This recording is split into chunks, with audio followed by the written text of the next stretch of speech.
appreciate each and every last one of you for being here. Welcome to the People of African Descent in New York City Symposium. This is in recognition of Juneteenth. We thought this was an awesome opportunity to have a conversation about the state of the Black diaspora in New York City, where we are in real time based off of quality data, and to talk about policy solutions and how we as a community anticipate moving forward in this new global economy. Is that fair? So we're going to jump right into the information. Again, I'm Latoya Benjamin, founder and president of the Economic Leadership Council. We can go right to the next slide just to touch a bit about who we are. The Economic Leadership Council, we are a program of global leaders with a desire to drive social transformation and innovation through shared content and engagement such as this. Our number one goal is to provide a safe space for new discussions with critical thinkers like yourselves who seek transformation in areas of public policy, community, business, and of course the global economy, which is what we're all going to be talking about today. So we provide various trainings and mentorship opportunities to our supporters. We help develop and create economic plans for your community. We help you develop core competencies for resource developments for your communities, your specific geographical location, as well as developing your leadership potential, because we believe everything rises and falls on leadership. And if we can create more leaders, we will have a healthier world. When we think about the economy overall, I like to share this slide because we talk about the fourth industrial revolution. How many people heard of the fourth economy? Well, I know everyone in this room heard of the fourth economy, right? But it's a real thing, right? And we think about post-COVID, post-economy, COVID has literally pushed us into the fourth industrial revolution, right? So what does that look like? It looks like disruption of jobs and skills, right? How many people you hear about the re-emerging skill set or retraining society for a different skill set, right? We have Ms. Halima Owens in the audience who owns a women's construction trade association, and she's on top of like helping people close the skills within construction. There's a lot happening in the energy field and things like that, so she can definitely tell you about innovation and what's happening in that space in terms of construction and how that's modernizing with the times with the fourth economy.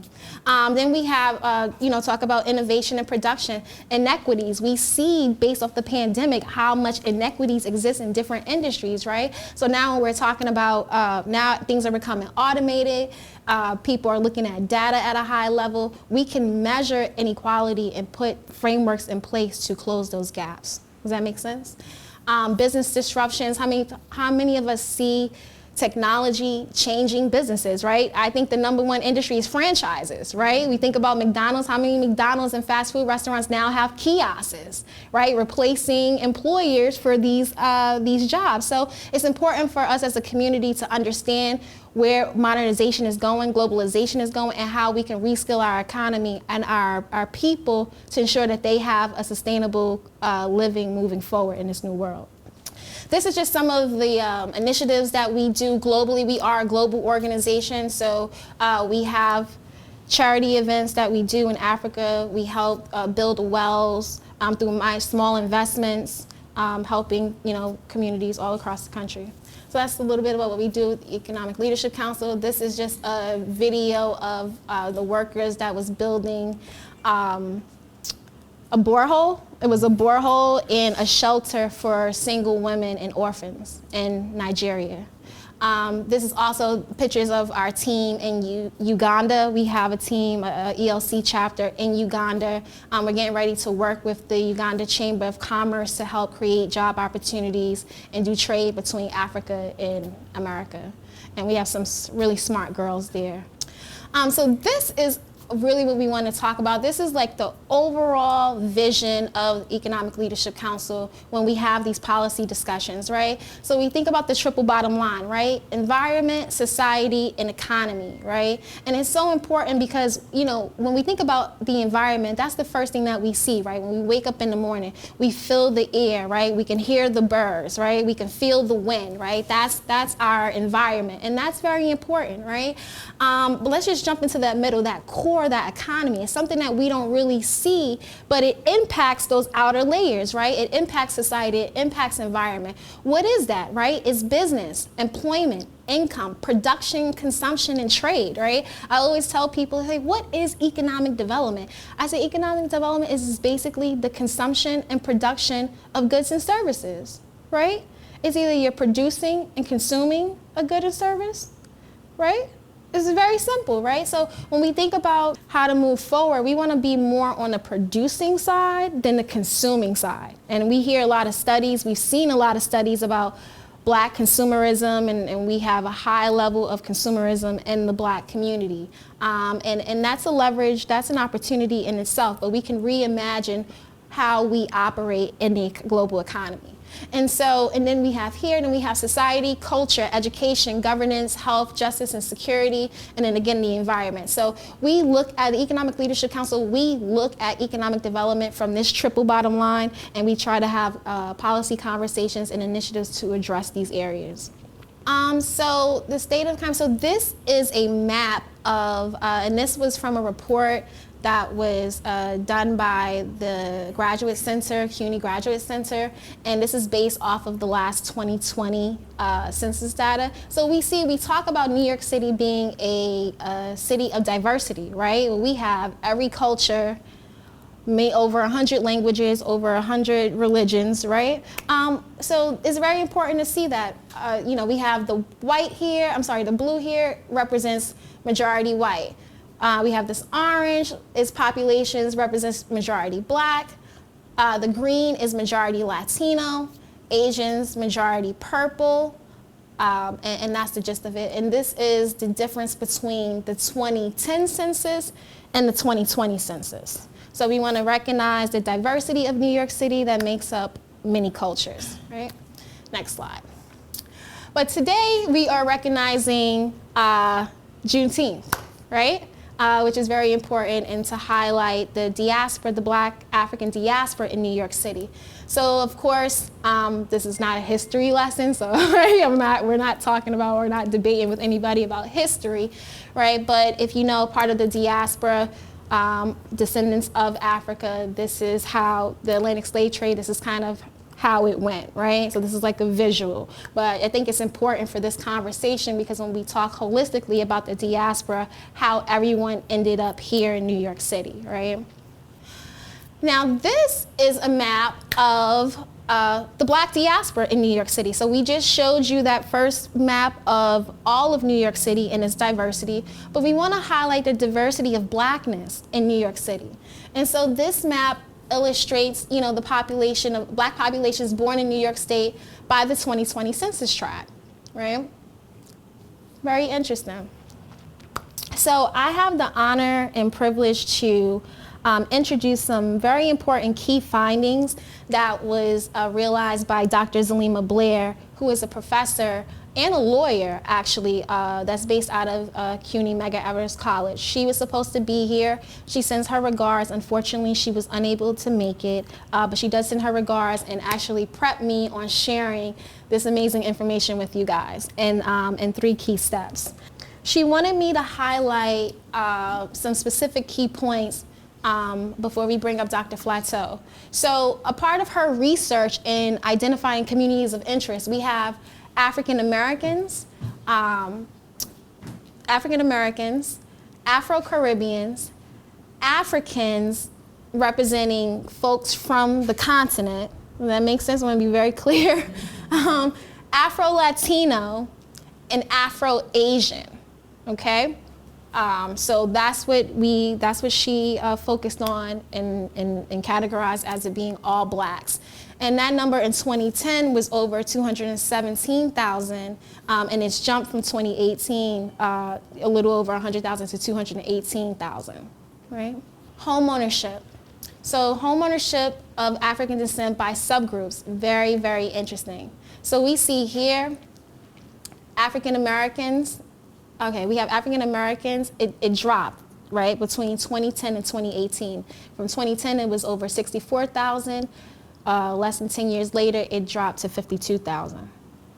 Afro-Caribbeans dropped, right? It went from 297,000 to 288,000. So here we see the differences, the difference in change, about 3% difference For African Americans, it was an 18% difference, which is pretty dramatic. Continental Africans actually increased, right? Looks like home ownership for Continental Africans increased by 39%. Afro-Latino also had an increase at 23%. Afro-Asians had Afro-Asians actually had an increase of over 20%. But overall, it would account for overall blacks, decreasing in home ownership by less than 0.6%. So very interesting, right? So I think if we see in this data, it's important to kind of articulate the differences in the diaspora, because when you have conversations and do a subgroup as minorities, we're not really looking at the emphasis on who's doing well or who needs more support in what categories. Because as we can see here, although African American and Afro-Caribbean home ownership dropped in 10 years, it wasn't the same case for Continental Africans and Caribbean Afro-Latinos and Afro-Asians. Interesting, right? Okay, household incomes. Okay, awesome. Same thing in terms of household incomes. Let's look at this. So for African Americans, income, increased. We went from 57,000 to 65,000. Afro-Caribbeans income increased to 81,000 to 92. Continental Africans also increased from 70,000 to 81,000. 15% increase. Afro-Latino had a 28% increase. Afro-Asians had a 25% increase. And all blacks overall had a 13% increase in terms of household income. But again, variances, right? See the different household incomes by subgroups, right? So even the income is not even the same when you think about the black diaspora. Very interesting. Next slide.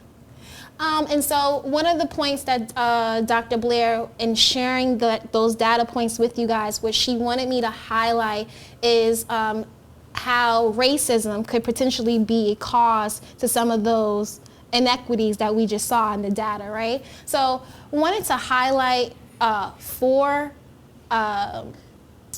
phases, I guess, or 4 versions of racism that could play a role in the overall development, right? So we think about what is institutional racism, right? Policies and practices that reinforce racist standards within a workplace or organization. And we could talk about that later. If there's what policies that are in place that could be better, we could talk about that. Structural. What is structural racism? And it's also important to help identify racism in this area, right? Racism is not always what we think about with people wearing hats or certain symbols, right? It's also what we can't see, right? And within institutions and organizations that we may frequent every day, right?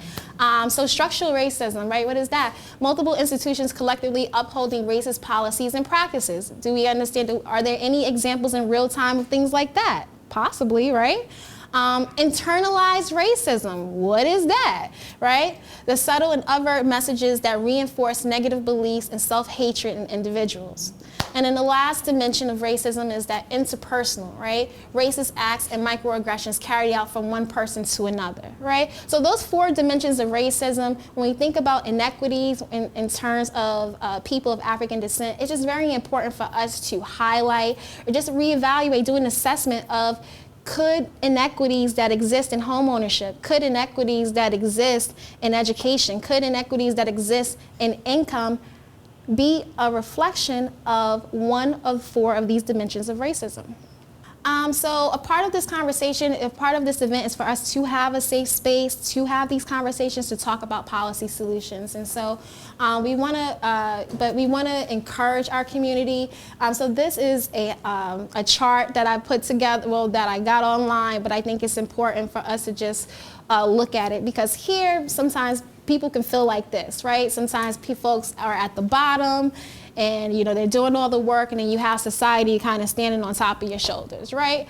But we're not going with that philosophy, right? We're empowering our community. We're saying, hey, listen, we're self-actualizing, right? We're creative, we're spontaneous, we're gonna solve our own problems, right? Our self-esteem, right? We're gonna have confidence and respect for one another, for all cultures, for all of the diversity that represents the Black diaspora, right?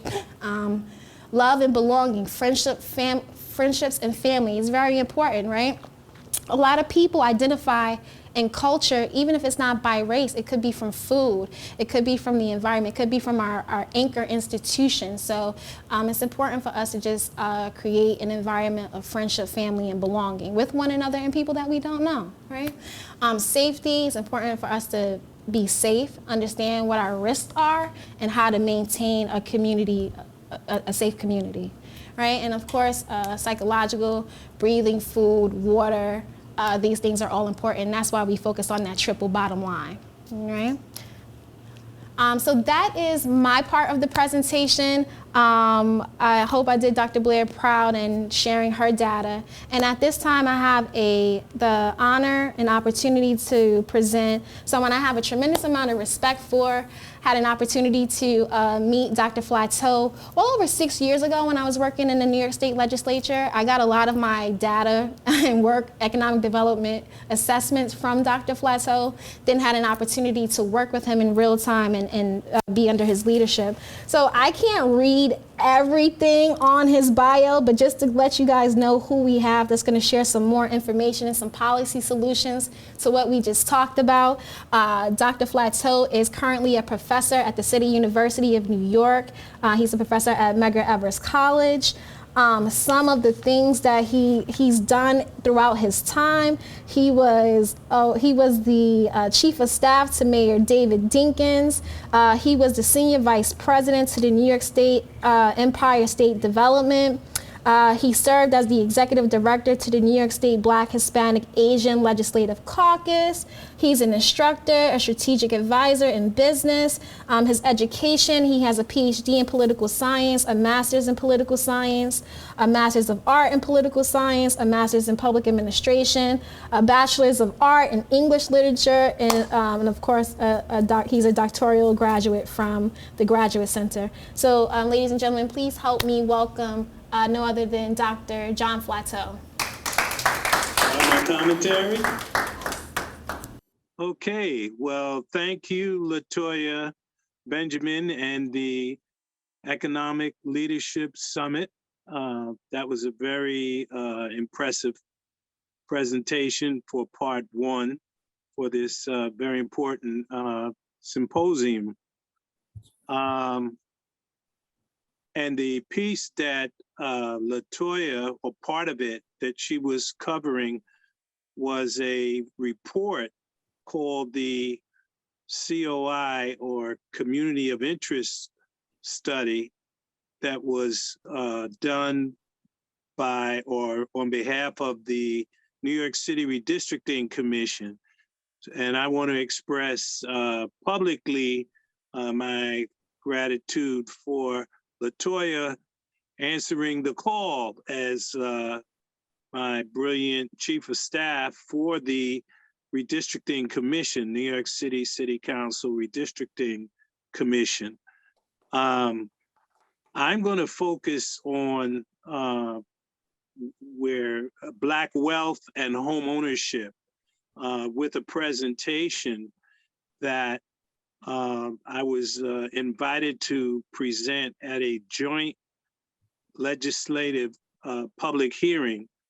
And you could see back in 2019, and it was held at Brooklyn Borough Hall. And you had a number of our assembly members, policymakers in the housing field and advocates for affordable housing and home ownership and Black wealth building. Next slide, I'll just go right through this pretty quickly. So that is a visual of one of those, just a block in my home neighborhood, Bedford-Stuyvesant, where we have a wealth of homeowners and important and economically laden housing stock in parts throughout Brooklyn, Bed-Stuy, Crown Heights, Brownsville, Fort Greene, that are owned by we Black homeowners. And we're in a crisis right now on this issue of Black property ownership. And this whole question of property ownership, unfortunately, in America's history started with us being the property, as the transatlantic slave trade captured our ancestors, and for 200-300 years, we were other people's property. We've fought against that enslavement. We've won that victory. And it looks like we're at a period right now in American history where some political forces are trying to push us back to that older stage of history. But we're not going back. So we need to understand what these institutional forces that are converging on us right now, that are depleting actually some of our Black wealth through home ownership. And we need to defend that asset that we have already and move forward. I'll go to the next slide with that. And I'll acknowledge the Du Bois Center for Public Policy at Medgar Evers College is a think tank, an urban think tank, where we do a lot of research and analysis on problems, concerns that impact the African diasporan community throughout America and beyond, in Caribbean and continental Africa as well. On the right-hand side, you see a graphic that says Gentrification Summit.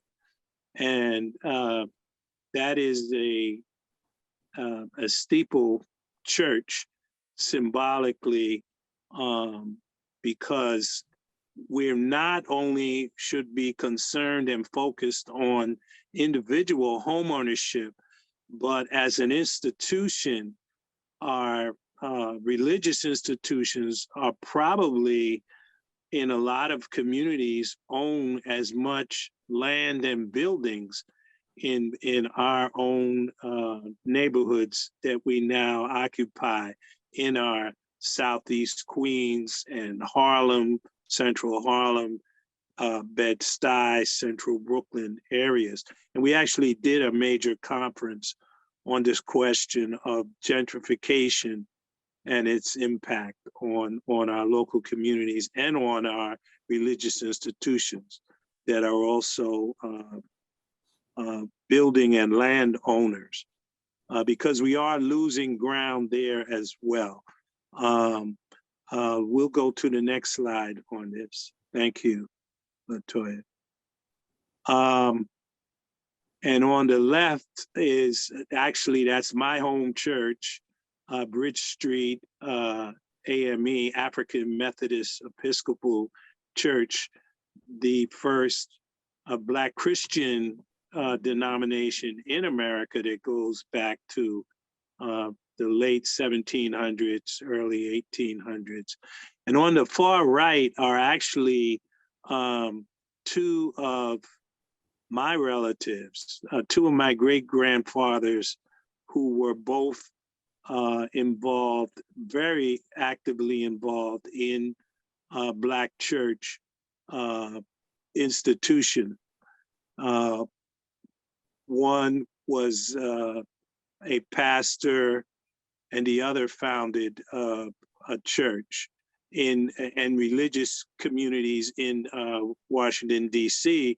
And on the left, that is my great-grandfather, and he was an itinerant pastor. He pastored churches throughout America. And this is my mother's grandfather. Let's go on to the next slide.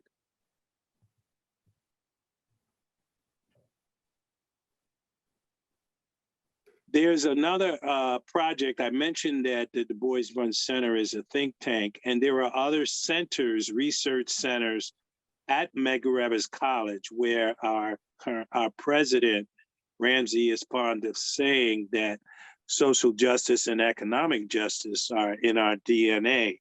So we collaborate within the institution with other centers, and one of them is the Caribbean Research Center.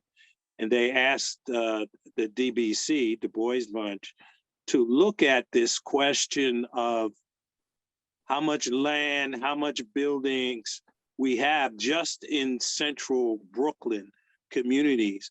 And you've got sort of a tally on those two screens right there. There are over 600 churches in Brooklyn. If you, we can, and it's not hard to add up. If you know the addresses of your church and you look up those lots that they're sitting on, you'll know, you can add up the land that those institutions are sitting on and own. And in Brooklyn alone, it's 541 million square feet of land that our churches alone occupy. Number three, we have approximately, and these are primarily the Caribbean neighborhoods, not all of the Black neighborhoods in Brooklyn, just the Caribbean neighborhoods, Crown Heights, Flatbush, East Flatbush, et cetera.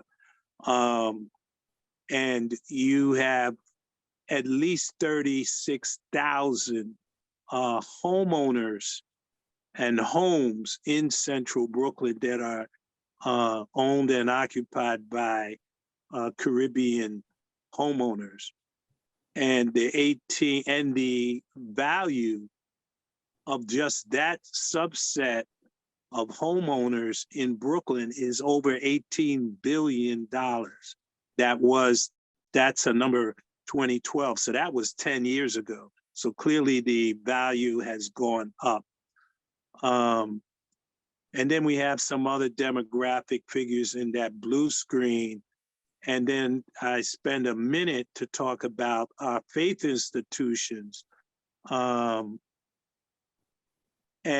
it flags some of the problems, challenges that our Black faith institutions are being confronted with right now, that is jeopardizing our own faith institutions' ability to hold on to maintain its ownership of its own lands and buildings, being back taxes owed on property taxes. Not, I think one of the things we find out is that there are some nonprofit or faith institutions don't realize that they have to constantly renew their nonprofit exemption status. And if they don't, then they will be taxed and they will owe property tax to the city of New York. And then there are building codes violations or fines. Number four, we have a leadership challenge with our faith institutions. Many of our congregations are getting older, and we're probably not attracting younger and youth to grow the future and maintain our faith institutions. Let's go on to, there have been, I'll put down number 8, that last one there. There have been, and this is where the Economic Leadership Council could be very helpful. There are some institutions that go into business or economic transactions with, quite frankly, unscrupulous developers with plans that, oh, we're going to develop new housing for you or a community center. And if our churches do not have that expertise in-house, you can be, quite frankly, ripped off economically if you're not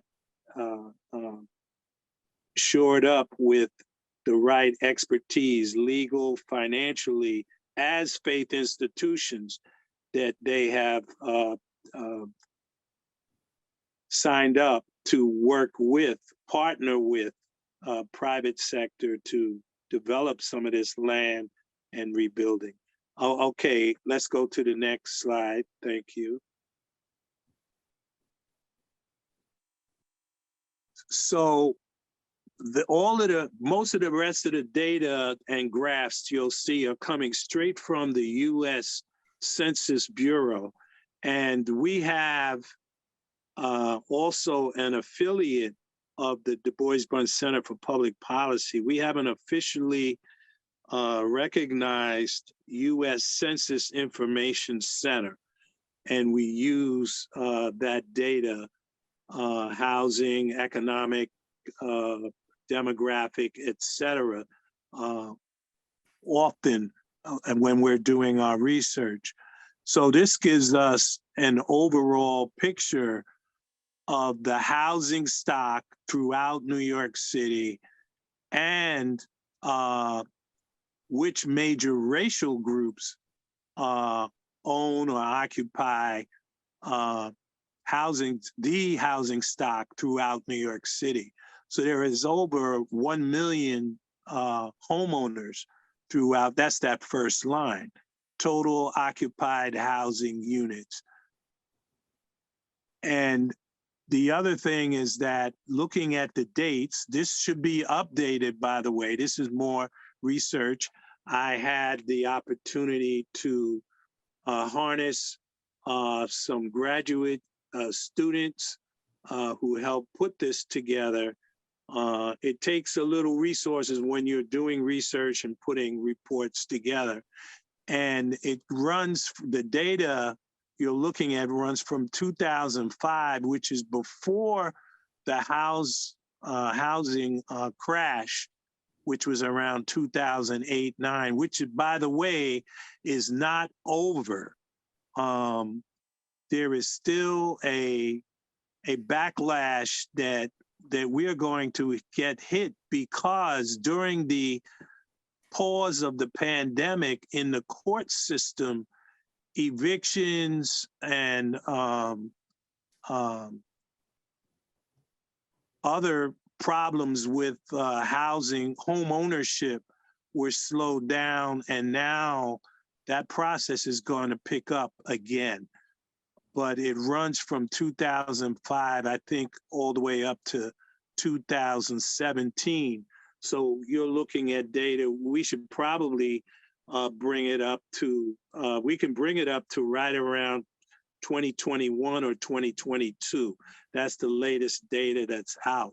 But if you stay back on the left-hand side, not only are there 1 million homeowners throughout the city, a little over 200,000 are Black homeowners, 119,000 Asian homeowners, Hispanic homeowners, 116,000.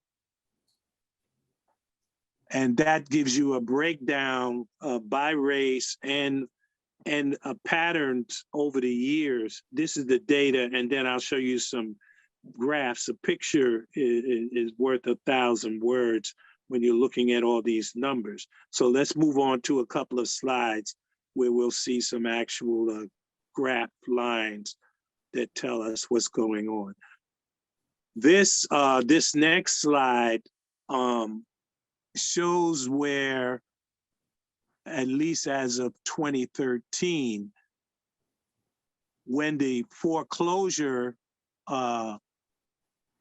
crisis hit Black communities, and you could see the darker the color, the darker the brown, the bigger the problem. And it starts on the North Shore in Staten Island. These are primarily Black communities. And then you jump over into Brooklyn, you're grabbing much of central Brooklyn, and it's going right into Southeast Queens, right? When you look at that big, very brown blob moving from Brooklyn to Queens, that's central Brooklyn and Southeast Queens. So we've been hit with a major foreclosure crisis, meaning people are losing their homes. And that's a graphic that emphasizes that major problem that we have not gotten our hands around, and we have not stemmed the problem. We are still losing homes. Foreclosures are still underway, and the pace may pick up as soon as the court system ramps up. And now that the pandemic is subsiding, the court system is going to ramp up, and we will see foreclosures continuing in all of these neighborhoods going forward. Next slide. Okay, so, hi, Latoya? Yes.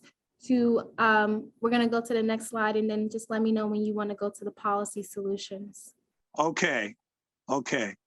So can you see, can you read, I think, these graphs? I think the purple lines are the Black home ownership patterns. And you have there a different slide for each borough. I think those are boroughs. Are those boroughs we're looking at, or are they actual districts? Because I actually produced slides. Yeah, the boroughs are here. Okay, so that's what we're looking at. So you might want to cue in on Queens. That's Bronx, Brooklyn, and Queens. Okay, so let's go over to the right-hand side there with just some numbers, so that to translate into, okay, looking at, first you looked at a table of numbers, and now you could see a visual pattern of what has been happening to home ownership. But let's go to the right on that same slide, Latoya, I'm sorry. So here's the synopsis. Significant Black home ownership in Southeast Queens and Central Brooklyn has been declining clearly when you look at the numbers. And whether you want to graph it or just look at the numbers, that it's documented. These are census data on home ownership patterns by race. Okay, let's go to the next slide.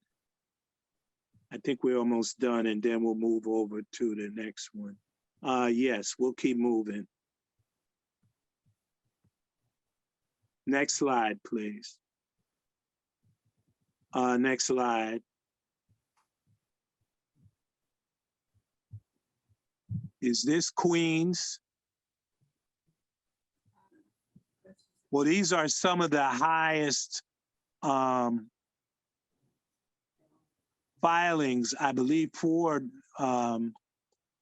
foreclosures. Yeah. And some of those neighborhoods you see, like number 7, is Springfield Gardens, Queens. Then number 9 is St. Albans, Queens. Right next door, just over the border, is Hempstead. So the Rochdale, number 4. So some of the highest neighborhoods throughout the entire city are in Queens. And the numbers of foreclosure, and this data is old.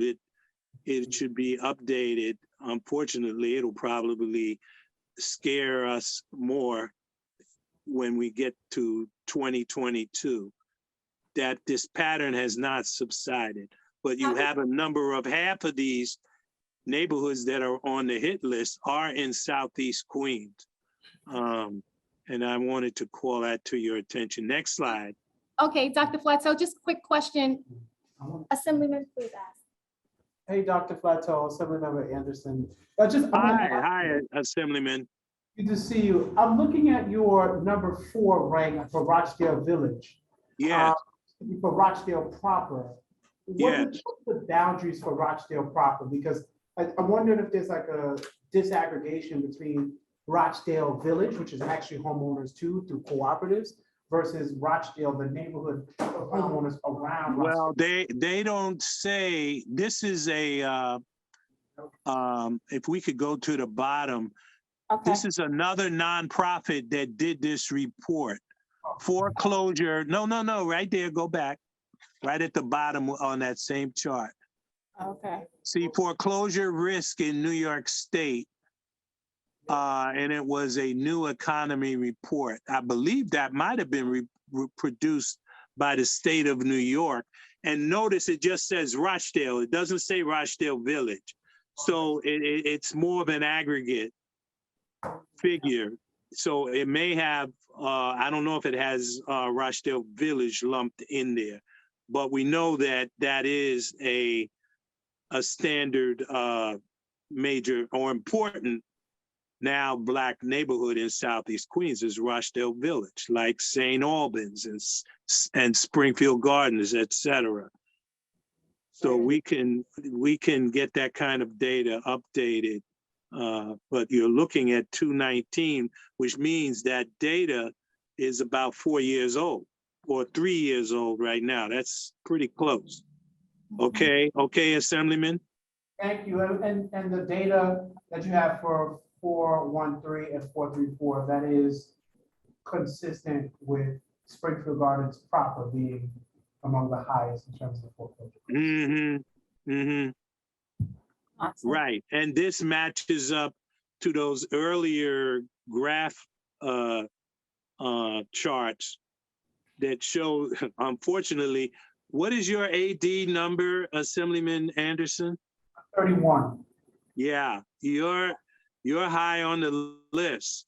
Yeah, because 31, 33, those major assembly districts, y'all are getting very hard. You've been hit with Black home ownership foreclosures, and the hemorrhage has not been stopped yet.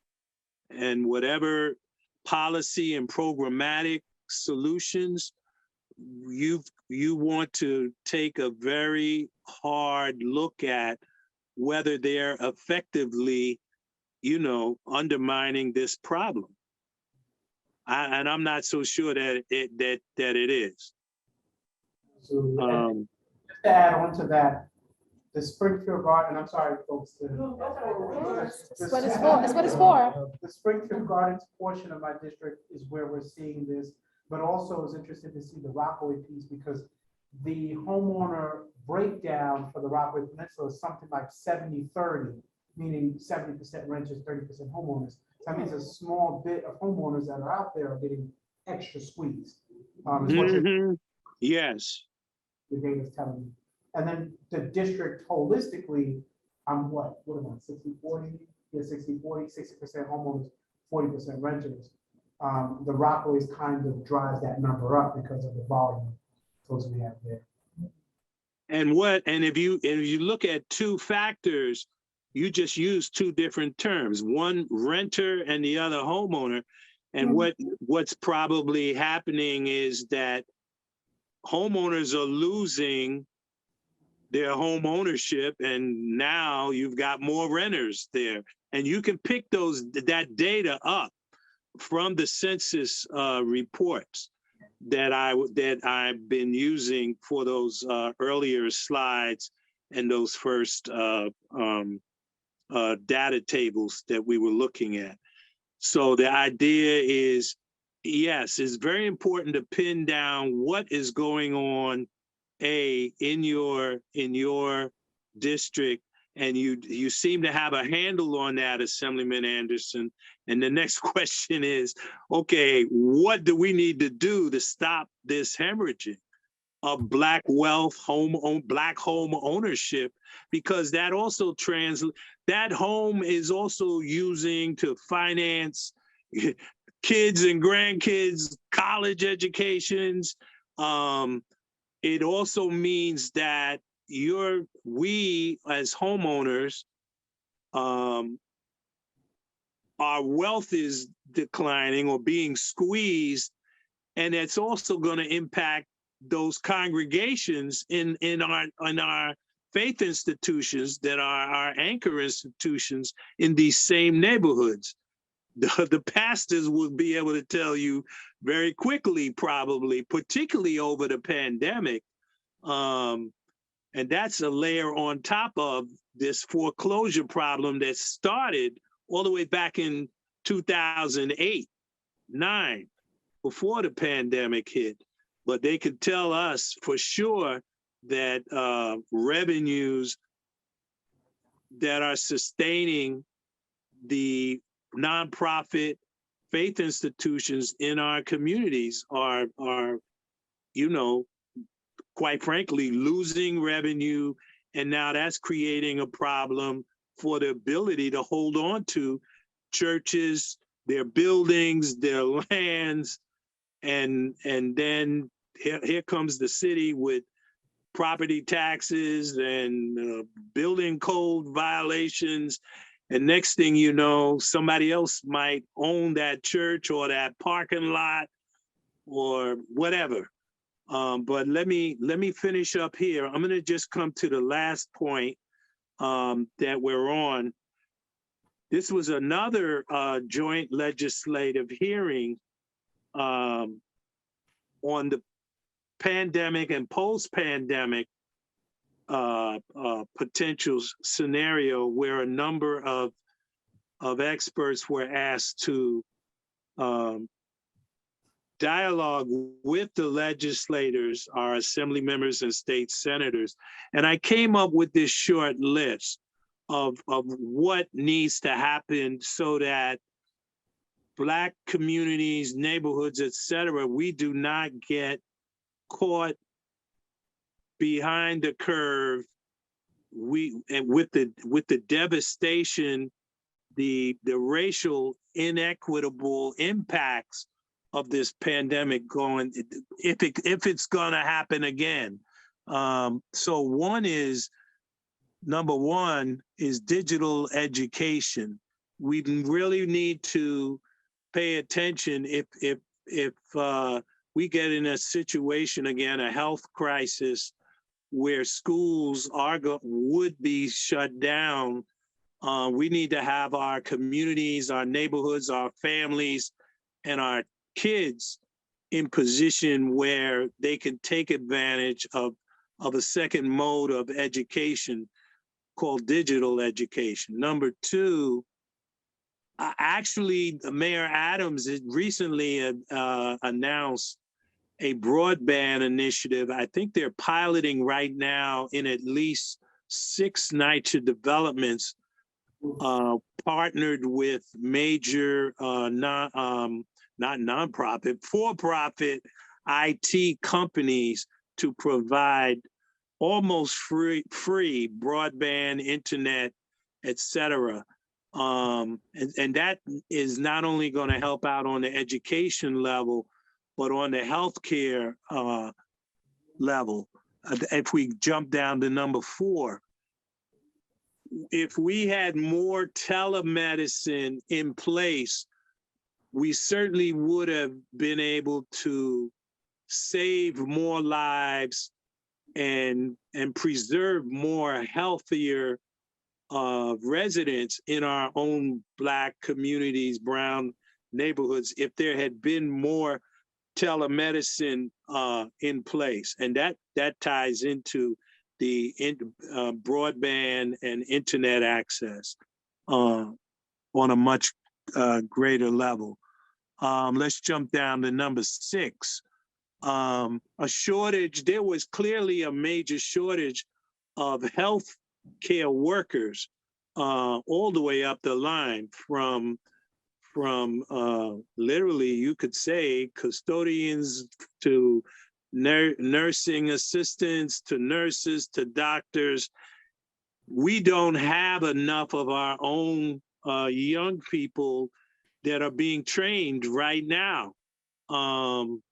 And that should be a priority. That ties into STEM education, more MPHs, more MDs, etc. Nurses, nursing education. We need to pay more attention to make sure that our young people, our current and future generations, are being trained in the healthcare field. And I'm almost done there. I think there's just food security clearly was a problem. And food services is one of those expertise areas. I mean, we've been cooking and feeding other people's people for hundreds of years, and hundreds of millions of dollars was spent by government, and we did not have our own food service. Now, when I say our, I'm now talking about Black-owned, brown-owned food services that were able to take advantage of these mega contracts providing food services. And that's part of the MWBE agenda that we should be moving on going forward. For number 10, that's an assembly member, and there may be a senator on there. This affordable housing issue is apparently still a conundrum in terms of the policy was not worked out this session, but we cannot keep kicking this can down the road. Affordable housing is a crisis, and it's hitting very hard in Black and brown communities. And I'll stop there, and I'll be more than happy, honored to participate in the any dialogue or questions further in the program. Thank you very much. Awesome. All right. Well, Doc, I wish you could see this round of applause that you got here in this space, but thank you so much for that information. I hope you could definitely stick around for the fireside chat. Absolutely. Okay, yes. Awesome. You could hear it, but I don't think you'll be able to. You don't throw me in the fireplace. No, we're not going to do that. And I have the honor and privilege to introduce another woman who I have a tremendous amount of respect for, Miss Monica Pringle. She has been a mentor to me for I think I've been going to Albany with you guys for over 10 years now. It's been close to 10 years, where I had an opportunity to really learn about MWBE and in the beginning of community development, economic development. So please help me welcome our moderator for the rest of this segment, and that is no other than the beautiful Miss Monica Pringle. She is the Economic Development Chair for NCNW, and she will share more with you all about what her amazing organization is and has been doing. Ms. Monica Pringle. You can stand here, or you want to sit? I'm going to take a seat right here. Can you all hear me? Yes. Oh, very good. Thank you for having us talk about outstanding woman, and that woman is Mary McLeod Bethune. Mary McLeod Bethune founded NCW, and she was the 15th of 17 children born to slaves. Her parents were ex-slaves. However, she was the only one of those 17 children to go to college, or go to school, I should say, at that time. And when she went to school, she found out a very important thing. Education was our way out. To know education and understand economics and what education and economics can bring was our way out. So what Mary McLeod Bethune did was, she was born in Maysville, and I'm going to try to be very short about it. But I want to show you how 6 degrees of separation people talk about, how it comes about, because we're talking about African descent in New York City. Am I correct? Yes. Okay, I'm American. I'm black. Okay, I'm an African American. And here's the thing. Guess what? I'm one of the pieces of that 6th degree of separation. Mary McLeod Bethune was born in Maysville, South Carolina. My husband, who's one of those pieces of that 6th degree of separation, his family's from Sumter, South Carolina, 8.5 miles away from where Mary McLeod Bethune was born. That's a coincidence. However, Mary McLeod Bethune left that home when she got married, went down to Georgia, and she taught there because she went to the missionary school, and she said education is very important. At that missionary school in Georgia, she taught black young women. And guess what? 3 girls went to college. I have 3 girls. All went to schools in Georgia. 2 out of 3 married and stayed there. A coincidence. 6 degrees of separation. She continued down to Daytona,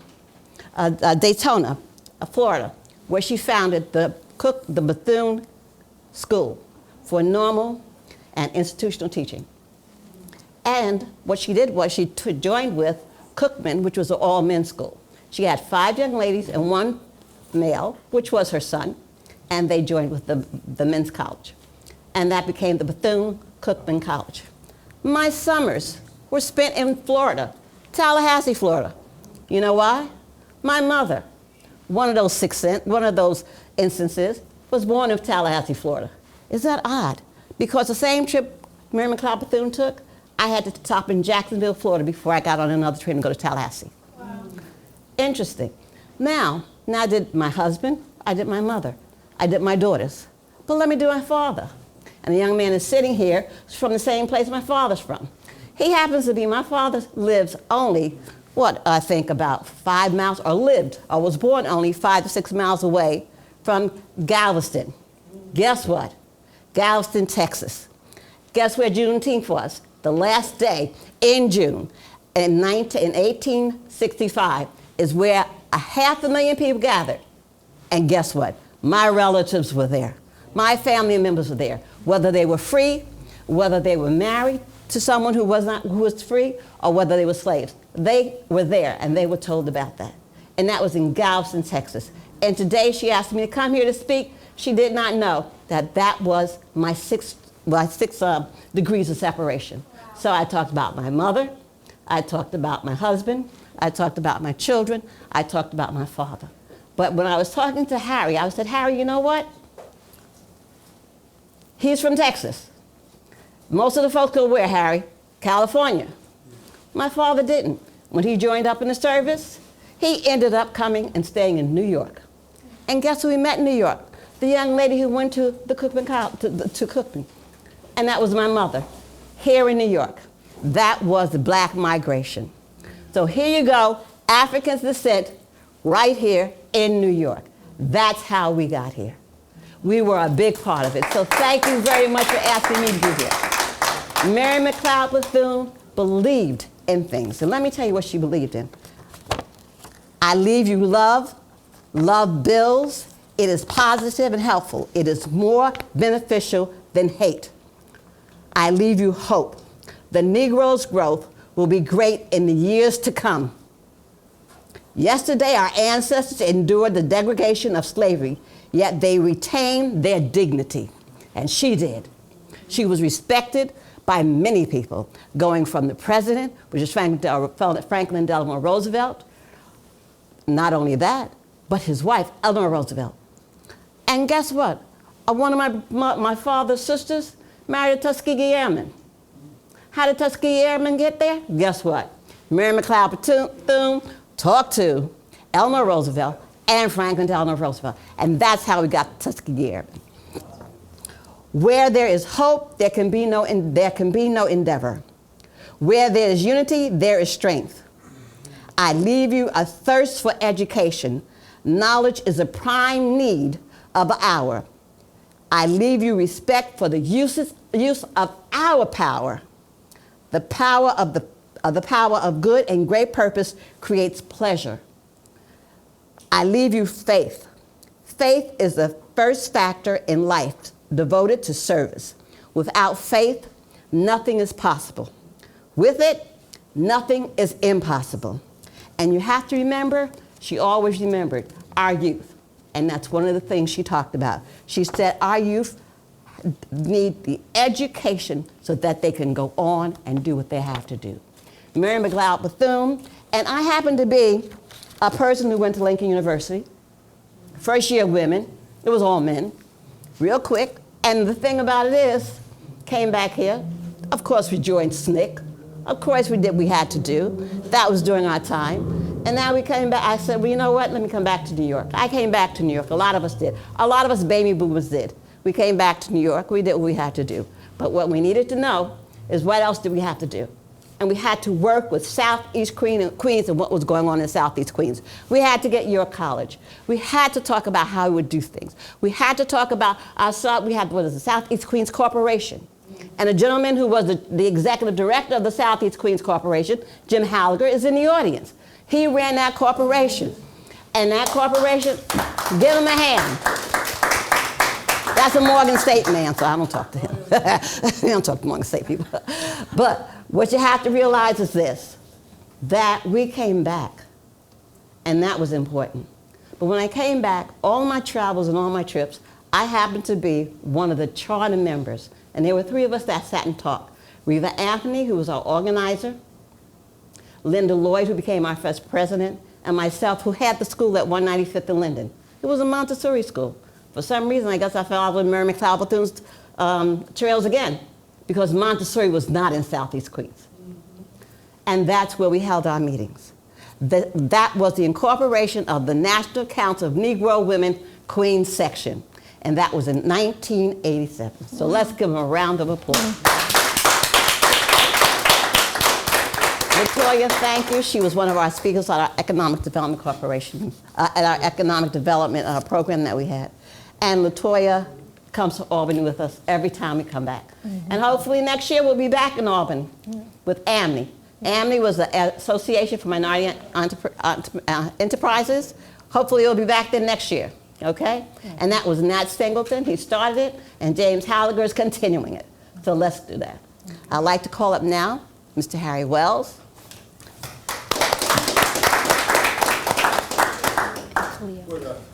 Yes, sir, you can sit right there. I'm going to say Assembly Member Khalil, I always say your name wrong, right? Anderson, I know it's Anderson, but it's Khalil.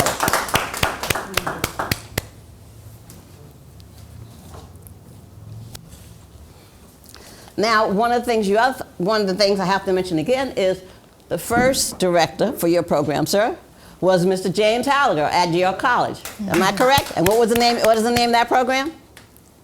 Small Business Development Center. That's right. It started out in York College. Okay, my name is Harry Wells. I'm the director of the York College Small Business Development Center. We've been around for 34 years. It was started by Mr. Great James Halliger, and we're still around. I think I'm privileged today that I was born and I was raised in Texas until I was a teenager. Then I moved to California. So I'm giving away my age. But when we have Juneteenth in Texas, when I was a little kid, the only time black folks could go to the State Fair of Texas was 2 days, sometime around Christmas and Juneteenth. So Juneteenth was a big day. We got a chance to go to the State Fair, etc. But I don't want to paint such a negative picture. Yeah, it was during the times of segregation, Jim Crowism, and all that. But in some ways, I think black folks was better. We had our own stores, our black movie theaters, our black cab stands and all that. My aunt just died in Dallas last year. She was 100 years old, and I have one of the largest black families back in Dallas. All of my aunts and cousins, they own their own homes. Well, my grandfather was illiterate, yet he died a millionaire. So everything you couldn't cheat him out of a dime. Yeah, he said, white folks come here. He said, yes, sir. How much you want? Give me $1 million. He said, I got them then. So I'm at York College. I've been a director for a few years. And I think there's so many great things and possibility in Southeast Queens, and we all need to extend the hand of invitation and work together. I applaud Greater Jamaica and all the other great organizations who are doing things in Southeast Queens. I think I have about 5 minutes, right? All right, so I just want to tell you a few things we're doing and extend the hand of invitation, and hopefully you'll come work with us. I recently just applied for a national grant from the MBDA, Minority Business Development Agency. And here's some of the areas that we think we have the expertise and we can work with you guys on. One of the areas I'll mention first is that we have what we call the SBDC Global. President Obama gave us money. So we have SBDCs throughout the Western Hemisphere, Brazil, Trinidad, Barbados, Jamaica, Colombia, etc. So we could talk about Africans from all over the world, etc., and we all end up in New York City. So we need to figure out ways that we could trade back with our home countries. You know, before I became the SBDC director, I had my own import-export company. I must have gone to Africa at least 12 times. I've been to Ghana, I've been to Nigeria, I was in South Africa. I had a chance to meet Nelson Mandela, which was a great day in my life. So one of the things I put in the proposal is like, Queens, we're right next to that JFK airport. Let's do international trade, et cetera, to other countries so we can increase the wealth and share the wealth. If you go to Africa, man, when I was in Africa, who did I see all over Africa? Young white people. Yep. I found out when I was one of the richest family in Namibia, I went to Namibia, was a bunch of white people from Dallas. I said, damn, how did they get over here before me? Yeah. So one of the things when I applied for the grant we applied for is that we want to work we want to focus our work in financial management and teaching people how to better control their financing. So we have very sophisticated software. We have a lot of ex-accountants and people who have run their own business. We have, my agency, we're located all over the United States. So we have like 1,100 locations. In New York City, we have 8. So we have colleagues at Columbia, Pace University. So what we want to do, we want to get business owners and concentrate on how we could help you understand your finances and improve on your financing. So in the project we have coming up, we're going to take, in the fall, we're going to take 15 business owners who have MWBE contracts, and they're doing between $200,000 to $1 million. And we're going to show them how to get their financial house in order so they could grow from $1 million to $10 million. So this is one of the programs I've been talking to Mr. Halliger about. So developing the wealth, increasing Black wealth, generational wealth is very important to us. And I just mentioned one last project that is included in our proposal. We want to work on Local Law 97. We want to show people how to improve their carbon emissions, eliminate that, deal with that. So that's one thing we're doing. But at the same time, we want to help MWBEs get contracts. Yeah. Because most of the program is dedicated to buildings over 50,000 square feet. So we think that's a great opportunity for MWBEs, and it's going on for the next 50 years. Mm-hmm. So I'm getting a signal to, I should wrap it up, but I invite you guys. I have my business card. You call me. We'll work together. We'll sit down and break bread together.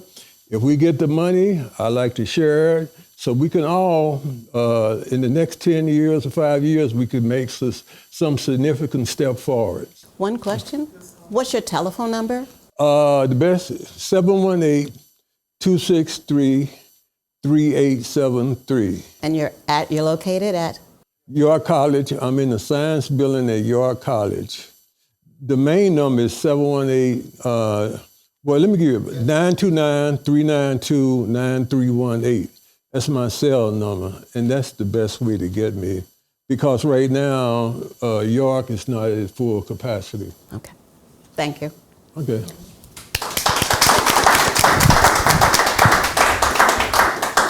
Assemblyman Anderson. Thank you so much, and good afternoon to everyone. I was going back and forth in the presentation because I like data, and I like to understand it and disaggregate it and study it and use it to help inform my decisions as your elected leader. And so for those who don't know who I am, I'm Khalil Anderson. I represent the 31st District, which is in Southeast Queens. I have the Rockaways, Rosedale, Springfield Gardens, South Ozone Park, and South Richmond Hill. And this is a really, really important discussion. So I thank the Economic Leadership Council for putting this on a Saturday. It's for us to really strategize and figure out what the next steps are. Now, our elected leaders are no silver bullet. This is going to take a collective effort, but it's also going to be an effort that we all have to be focused on. We can't keep our eyes off of it because it's ever changing. I'm looking at this the district and commission's data. Thank you so much, Latoya, for giving it to me. And I didn't even know there was a subgroup called Afro-Asian. That's a really interesting concept because when you look at even my assembly district, now it is going to be 54%. 54% African American, down from what it used to be significantly. And so like that is showing that the numbers are decreasing of black folks who used to live there. I think we lost something around 12,000 African Americans left the district. But then you also see, if you look at the census data, you pull it out, you see a lot of those folks are moving down south. What are those reasons? What are those reasons folks are leaving New York? And one of them is quality of life, housing access, quality of life housing. And baby boomers. Baby boomers. Baby boomers. They're going back where their parents came from. Exactly. Where the land is. And all of those processes are happening. And that's why you're seeing some of the numbers that we're seeing that were discussed today.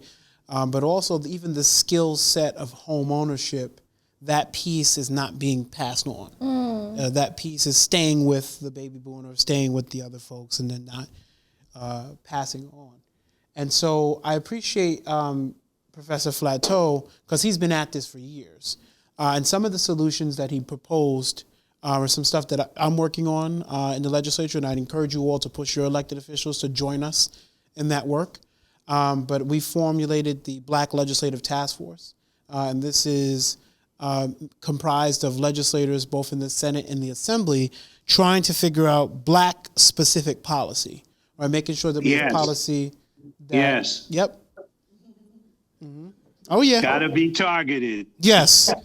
And so some of what we did, Dr. Flateau, with the Black Legislative Task Force is try to focus on home ownership policies, focus on policies that deal with the Black family, the Black individual, and things of that nature, but in all aspects. So you got homes, you got small business, you got education. So we're kind of just focused in those areas. And of course, the arts, something that's also often left off the table is the arts and some of those pieces. But one of the things that we took on with the task force, and we're encouraging my colleagues back at home to take it on, is the quality of life piece. So we've been trying our best to help address some of that quality of life stuff with our office generated a guide this spring called the Stronger Neighbors Together Guide, which is a compilation of a different number of tactics, techniques, strategies to help improve quality of life.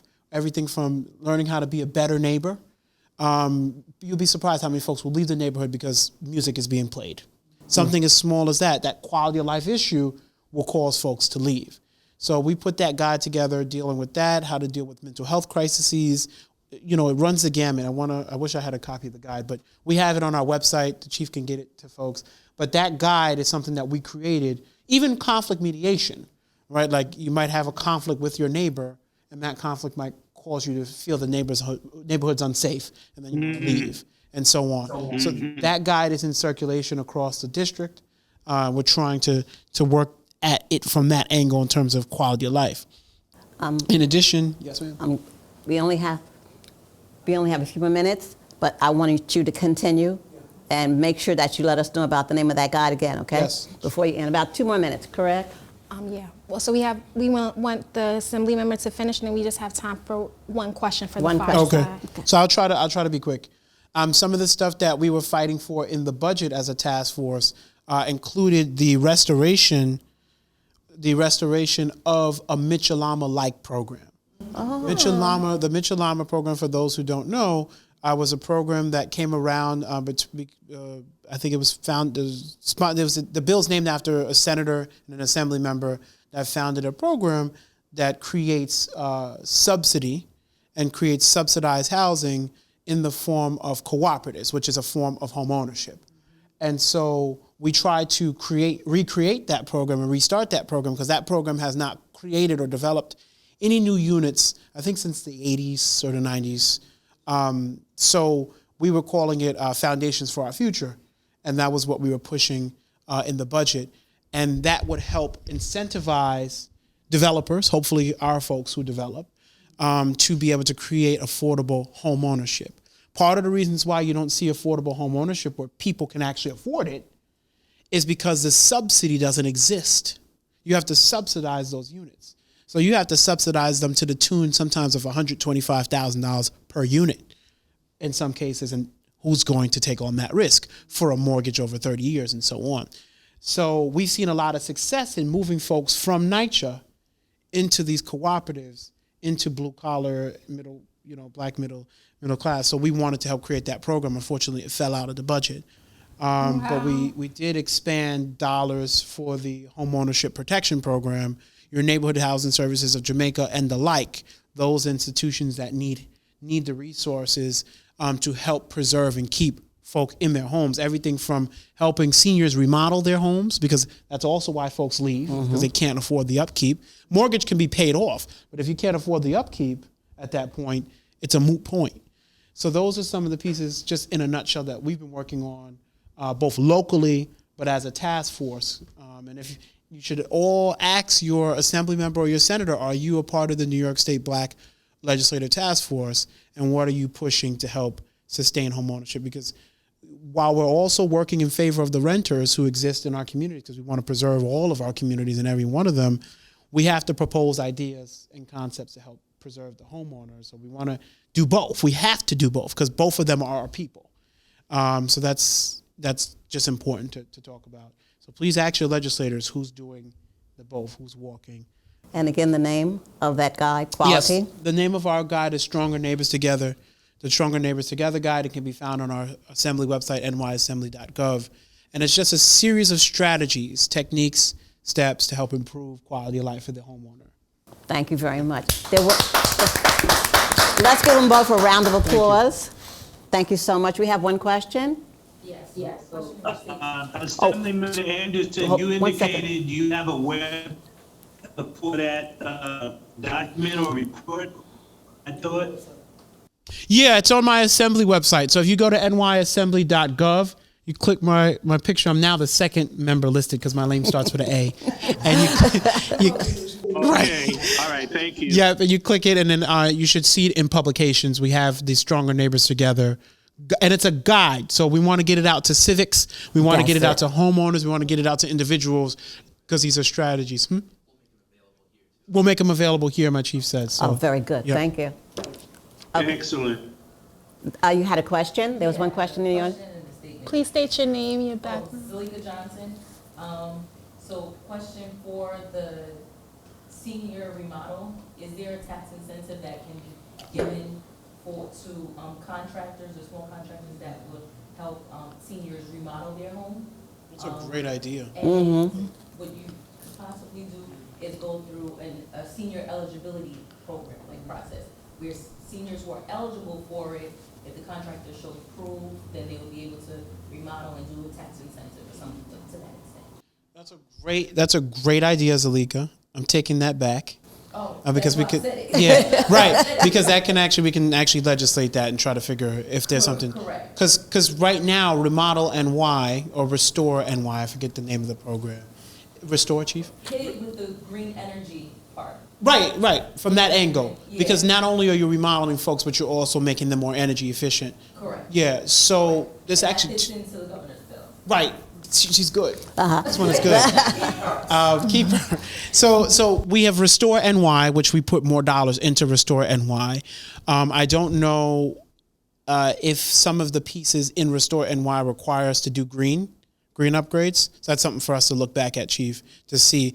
Because if we do green upgrades in those remodelings, then we'll be in compliance with local law 97, which is requiring a lot of folk who are in homes to be able to upgrade their greenery. But there's that piece.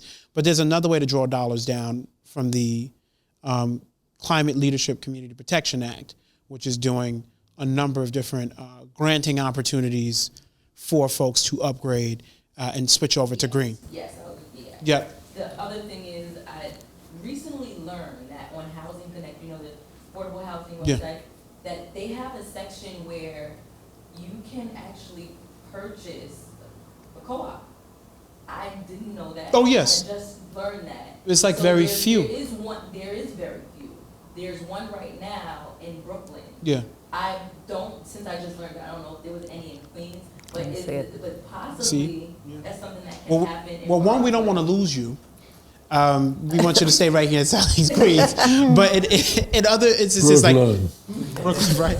He wants you in Brooklyn. No, but I'm saying. The co-op. That model, right? That model right. can be done in Rockaway, right? Or in Queens and other places in Queens. Since we don't have condos, right? Yeah. A lot of condos in Queens, especially Southeast Queens. It would be good if they could do that.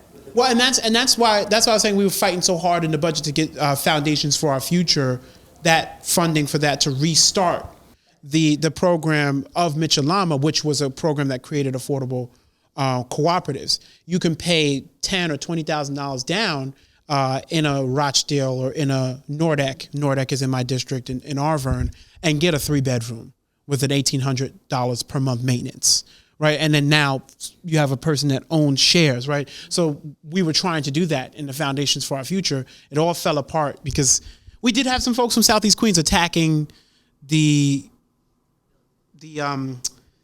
housing plan that the governor had put together. Obviously, there were some really tough things in there, but there were some really good things in there, and we should have kept those good things. The tough things, those were really tough. I know. No, I'm with you. But let me just finish Alika's question. So, like, the answer to your question is we have to build, as we're building more housing, we have to build more affordable home ownership, and we have to create the subsidy to incentivize folk to build that housing. Yeah. All right, we're going to, can we have one last question, and then we have to. In terms of tax exemptions to homeowners, I'm a homeowner, and I actually run my nonprofit out of my home. Mm-hmm. Do you have a way of keeping the New York City lawyers off your backs if you apply for an exemption? Because I had applied for an exemption. They sent someone to do a survey, and he said, yes, you're entitled to it. I went to a hearing, which I figured would just be determine how much exemption I'm going to get. The city sent 2 lawyers, and they told me that every part of my house, I told them I run the theater, in terms of workshops in the basement, they said, that's not considered part of your house. And so I got no break, and I told them, I almost cursed them out. I said, I got better things to do in my day than to come here to hear nonsense. Right. You could tell me my attic is not part of my house, my basement is not part of my house. Come on. And this is like, what your story is emblematic of what I've been talking about as it relates to like quality of life, and like also the pieces of like government sort of playing a punitive role rather than against its own citizens, rather than a role that can help support folks. And like that's one of the things that we're working through in our concepts of trying to figure out quality of life, because this would cause you to leave. You might say, I can do this in New Jersey without any issue. So that's a real thing. But To your point, I appreciate that you're doing both the nonprofit and the thing in your house because it's passive income, but it's also. I have a quick question. One more? Yeah. Okay, this is the last question. Plateau or Assemblyman or anyone who wants to answer it. How can you guys use your position or your community that you have to, as a business owner, I'd love to help. I heard something that Dr. Plateau said really resonated with me, with especially the religious institutions that have a backlog of Department of Building violations. We'd love to help. So any ideas that you have, Dr. Plateau, I will email you, but any ideas you have, I'd love to hear. How can you use us business owners to be part of the solution? I think it's like a resource fair, and I think it's some sort of connecting the two, because I can't begin to tell you in the 2 years that I've been in office how much the religious institutions don't know what they're eligible for. They don't know that they're eligible for water exemption. They don't pay sewer and water taxes in some instances. And when the church leadership switches over, no one shares that information. So now you're back in $30,000 in water debt because you didn't know that you were supposed to refile your water exemption. So we've gotten some of those cleared for folks. We've been able to help move that forward. But I think it's just some type of interfaith business community resource exchange, if you will, because some folks really don't know that. It's not even just the exemption that they have for water, but there's other exemptions that they're entitled for. Yeah. Property tax exemptions, everything that they're eligible for that they just don't know. Even some houses of worship are on historic grounds, which also qualifies them for a city exemption, and in some instances a state exemption. So I think it's just exchanging that information because that will lower their overhead costs to operate their houses of worship and then focus on doing development and whatever else they can do to help the community. Thank you. I appreciate you, Dr. Flateau, Harry Wells, and of course, Assemblymember Khalid. I know your last name. Oh, yes. Anderson. Yeah, it's the first name throws me. Okay, we're going to say, Ms. Benjamin, Toya Benjamin, would you please come up?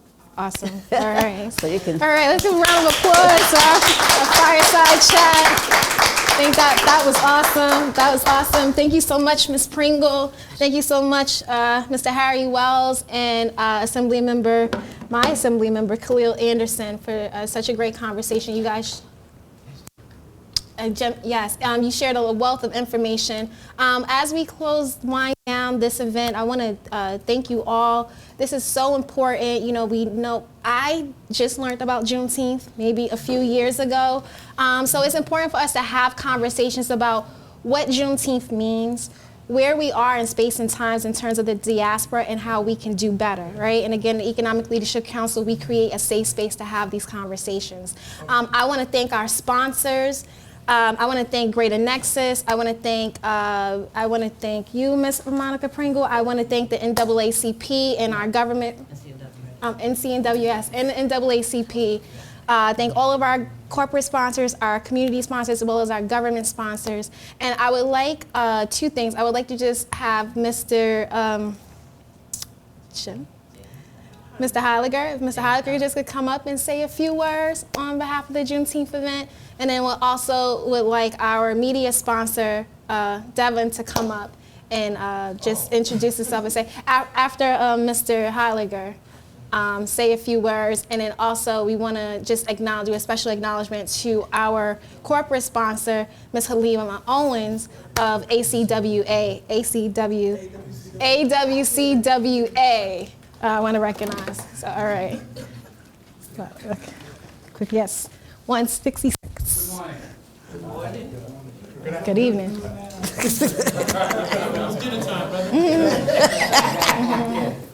Monica got me up to make sure I got here. Let me just simply say this is the second time I've been here. And I've been very impressed because I've been very disappointed over the last couple of years about the things our leadership has lost that we fought so hard to get. And I asked some of our leaders about certain things. They don't even remember things that they gave up every time white folks call down here and offer something. And anytime they call down here and they want to change something on Jamaica Avenue and appoint one of their people, last time they put some special from Jamaica Avenue, invite some white lady from Long Island to run it, okay? It would be criminal for this community to go down when we have all the potential to be #1 in the country. We have a black mayor, we have a black head of the city council, we have a black deputy borough president, okay? My organization, AMI, is about 40 years old. We've done a lot of things. And you can still have the brilliancy of John Plateau, because John and Darryl Green used to beat me up all the time, but I was too radical. But in fact, those were two of the brightest guys I've ever met. Right now, we have a perfect storm. Everything is on the table. We just have to learn to pull together to make the work. Hiring one of the SBDC centers in the state was #1 at one time in the whole state. Actually, SBDC at your college was #1 twice, because one time when I was at the SBDC, we were #1 in the state for economic development. All the ingredients we have is there, it's just not together. It's just not working together. I told a couple of people that I thought Latoya, one of the brightest people we had, and they said, like they don't know. If you don't know what Latoya's been doing in this community, I don't care what your title is, you're not involved. Okay? And I'm saying, and I used to complain about we had too many old people as elected officials, and I had to stop that because they say I was being prejudiced. I wasn't being prejudiced. Why should we send our kids to school if you're not going to give them an opportunity to advance, learn and advance? Somebody had to mentor me. Basil Patterson mentored me. Percy Sutton mentored me. Okay? Our organization has been around for a long time. We've accomplished a lot. Half the stuff we brought into this community was lost. Leadership is lost. At one time, there wasn't a black principal in any school in Southeast Queens. So we closed 2 schools down until we got to get back to it. People didn't like that idea. They said, how you can't close the school down? I said, well, they're not teaching. We might as well close it down. Okay? We had example amount of young women leaving school because of pregnancy. So the Deltas came to us and asked us to produce a high school just for black women. And we did it. Cut a deal with the Board of Ed, but leadership lost it. You can't build things and then lose it. What makes me feel good about this situation right here, that this situation here exists. That's what really happened. Because in the absence of this, we're in a daze walking around like zombies, losing. Every time we look around, somebody from the city or the state is calling down that we want to use this building in Southeast Queens, we want to use that building in South. How do you let the board of CUNY come down and build a building on a campus of your college just for Asian people? I mean, how do we let that happen? Jim. So let me simply say this. The best thing we got going for us right now is an organization like this with these resources exists. I used to fight all the time in Carlisle Tower when you were in Greater Joint Development Program. I didn't think you wanted to have me killed, but that's when it's okay. Okay, cut it. Let me just simply say this. AMI is here to help.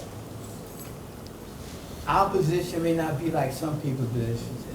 My theory is very simple. If my people don't work, nobody works. It's not hard to understand. I will stop any and everything that moves or thinks to move if my people can't participate. I'm not going to let you come down here and take over what I fought to get put in place. So I'm just saying to you, people have been beating me up about going back up to Albany and having a conference. I guess I'm going to have to yield to that. Yes. So I think it has to be done. Harry organization is one of the best things this country's ever put together. And it came out of the White House Conference on Small Business because black folks in Jamaica took over the White House Conference in Jamaica. Small Business. Okay? That's it. I ain't gonna tell you about the time. Jim. Monica- Jim. Mine got the bellman. Be quiet. Okay. Once you get him going, he won't stop. All right. Yeah, we want to just have our media sponsor come up and say a few words, introduce herself. Also, and our food sponsor as well. I acknowledge him. Yes. Javon. Hello, everybody. Hello. My name is Devon Tomlin. I'm the guy running around doing all the camera stuff. I'm Southside Jamaica Queens' very own. I'm just thankful that Latoya Benjamin invited me to be a part of this. This is very eye-opening. It's very awe-inspiring. I'm just happy to be a product of Southside, and because of Southside, I'm educated, 3-4 degrees. All right. You know what I'm saying? I got my own company. I'm married. I have beautiful children, and the thing that I'm really proud of, when I started a podcast. Thanks for asking. That's what the shirt is. A lot of my connections, when it came to developing this podcast, came when I came back into my neighborhood of Southside Jamaica, Queens. And I like that because I didn't have to go outside to nobody else's community to get these resources, to get this support, to get this love. And I'm just very thankful for that, because everybody said you got to go outside the neighborhood to get stuff. And I actually had to come back inside the neighborhood to get all my support. So just thank y'all. Let's keep doing what we're doing, and it's going to work. Yes. Okay. We'd like to thank everyone that was here, especially we'd like to thank Dr. Plateau. Dr. Plateau. Dr. Blair. Good service. You're welcome. Dr. Blair. Yes. Harry Wells. OG.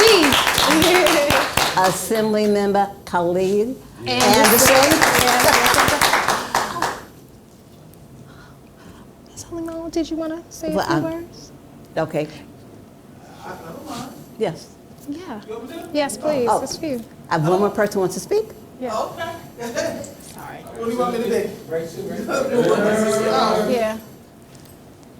Okay, good soul, everybody. I didn't think I had to go home and get dressed up. I just came from the, upstate somewhere, so I wanted to be on time, so I came like I was. That's acceptable, right? Yes. And you are?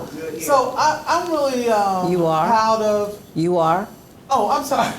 I'm Erlima Owens, president, founder, principal consultant, all them hats, of the Association of Women Construction Workers of America.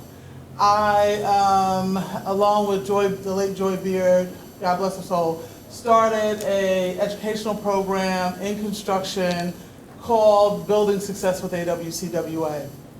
I'm a retired Local 731 union member. That's why I felt I could cover my jean jacket and boots anyways, because I'm construction, so we don't get dressed up. But I clean up whatever, get it twisted.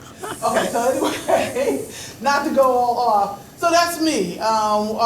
We do pre-apprenticeship, construction, safety, and professional service training. So you can hire us, you can partner with us. I was listening to you about that in 97. We need to It's on the way. It's on the way. I'm going to talk to you. Please, we should talk. A lot of opportunities for us. Yeah. Yes, it is. And I wanted, Khalil had already, it's not on? Okay. Khalil, that's all right. I'm still Erlima Owens, president, founder of the Association of Women Construction Workers of America. Don't worry, I'll back that up.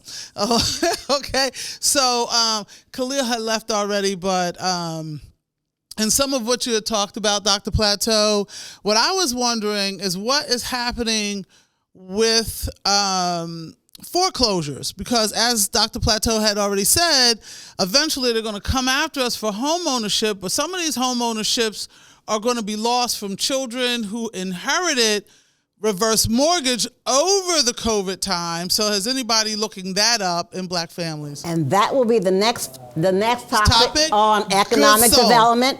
Is foreclosure, because I happen to have worked in 2008 to 2012. We were working on it, and it's back again. So they will be doing that, I hope. Let's give them a round of applause and let them do that. So foreclosure is back again, so we have to let them know about the information you gave us. All right, good. So, then I just want to say that I'm happy to see Jim Halliger out here, who has beat the pavement, and has fought for years for MWBEs. And I'm always standing beside him because we are WMCWs. Okay, does anybody know what that means? I'm glad you said no, because I'm gonna let you know today. That is women and minority construction workers. And whenever you go out for a contract, you should be looking at us as workforce members. Again, I said I retired as a laborer. Excavation, foundations, bridges, tunnels, and highways is what I specialize in. So, and now training everybody to get from A to Z in construction. So I'm not going to talk any longer. I like to sidebar this until Monica allows me to come back with Latoya. Well, you know, you're moderating right now, so I have to put you out there first with Latoya. But I want to thank you, and anything you want, I got you. Thank you so very much. Excellent conference. Excellent. Thank you. Yeah, Latoya. Yes. Let's give Latoya a big round of applause. Thank you Thank you so very much. Thank you. We appreciate you. Thank you. Dr. Flateau? Yes. Thank you so much. Do you have any closing remarks that you want to say that we could capture on camera? I was just thinking that we have this rich array of organizations, the Economic Leadership Summit. I was referring to our anchor institutions, our faith institutions, nonprofits, and working, I think Assembly Member Anderson said the same thing, working along with our elected officials and feeding them, giving them some ideas and solutions that they need to carry forward when they go back up to Albany, or whether they go to City Hall or they go to Washington, DC. So we need to analyze our own problems and issues and come up with some concrete, specific solutions. And I would think in Brooklyn, we've held periodically, every few years, we've held like a community-wide kind of meeting when we put all of these actors under the same roof. Might be a day where you would have a conference and you could talk through, and not just talk, start on the front end is talking, or actually start with a draft of an agenda. And then by the end of that day, or if you might need a follow-up day, where you could actually ratify, yes, this is a specific policy and programmatic agenda. I'm definitely going to follow up with Assemblyman Anderson's mention that there's an agenda sitting on one of his websites. But you want to come up with a Southeast Queens policy and programmatic agenda so we can clear up, get rid of some of these problems, and be able to move in a much positive way. There are a lot of decisions on the horizon right now. You've got city council elections in a matter of just weeks. There'll be the entire city government is going to turn over in the next 24 months. So you don't want to wait to the last minute or just when everybody is coming around and asking for your votes. You know, have agenda ready, and you call them in and say, well, what about this? If we were to support you, are you going to support this kind of agenda? You mentioned minority women business, affordable housing, other issues that are very important issues that need to be lifted up for the Southeast Queens community, neighborhoods, residents, institutions, nonprofits that are on the ground. Otherwise, you may get picked off because there are other forces out there. They want your land, they want your buildings, they want your political districts, you know, so we should not be in a reactive mode. We should be in a proactive mode going forward. And any way that the Du Bois Center for Public Policy, myself, Dr. Blair, Dr. Flateau. We have other brain power there. And York College, by the way, you've got brain power there. I don't know how much is being harnessed.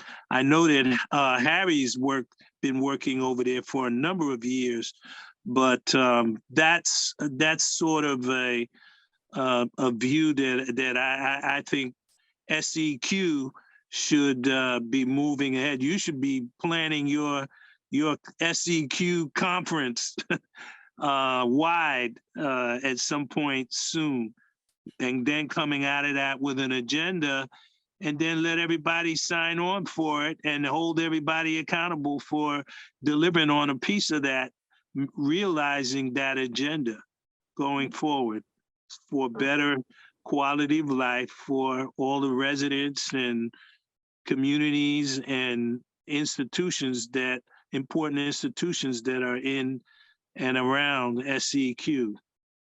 I used to attend those meetings. Maybe I was John's bodyguard or whatever, but in those meetings, Flateau drove the agenda. He was center. This is what we need from you guys. So he had a pretty strong hand. So he understood that the elected officials work for us, we don't work for them. So that's why he was able to approach it the correct way, to let them know what the community needs. And I think that's what we need in Southeast Queens, is for our elected officials to realize that they work for us and that it's what we need done here, not what they say done, because it's not benefiting all of us and the money comes down, but it really doesn't come right here. It still ends up going into other communities. Right. Right. Oh, well, it's okay now. I just threw that in. No, those were great. Those were great takeaways, and again, this is why the Economic Leadership Council stands to have, to create safe spaces to have these conversations about policy recommendations and other solutions to move us forward towards sustainability. So I want to thank all my mentors, Dr. Flateau, Ms. Pringle, Mr. Wells, everyone, every single sponsor. Thank you guys again, and look forward to the next conversation. Everyone have a great day. All right, thank you.